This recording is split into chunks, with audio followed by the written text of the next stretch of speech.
Imana yo mwijuru ibahezagire. Nuko ijambo mwaryumvise ry'urufatiro n'iri nyene rivuga ngo ivyo mukora byose mubikore bivuye mu mutima nk'abakorera shobuja mukuru, nimube nk'abakorera abantu.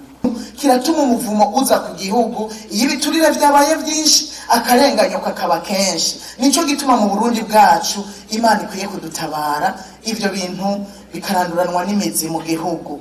Dukorane umutima mwiza, Imana izoduhemba. Unakorana umutima mwiza hanyuma ngo agaruke yidodombe ngo ibi navyo nta na rimwe bikunda. Umuntu akorana umutima mwiza ntashobora kwidodomba. Umuntu akorana umutima mwiza nibamuhimiriza ngo urakora iki ngo uragira iki, oya, uwo mutima mwiza umusunikira gukora ibikwiriye mu mwanya wavyo.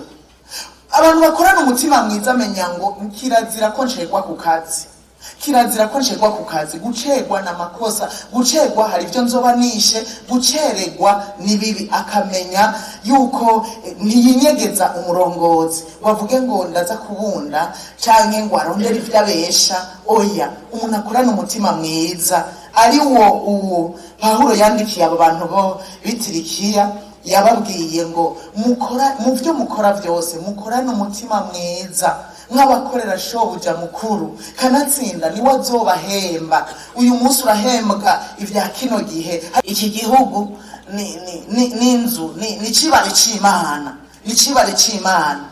Rero ari cibare c'Imana, databuja mukuru burya ariko araraba ivyo dukora, araraba kazima twamucokoje tukavuga ngo dushize Imana imbere. Burya rega ibintu ntibizokwijana, nitwe twamucokoje kandi twakabona tumucokoje, twaramushize imbere, nawe ari kumwe natwe. Burya ari hano araraba ivyo dukora, arumviriza ivyo tuvuga. Rero icoma umuntu wese agakora atinya Imana, adatinya kubaha shobuja mukuru ni vyiza.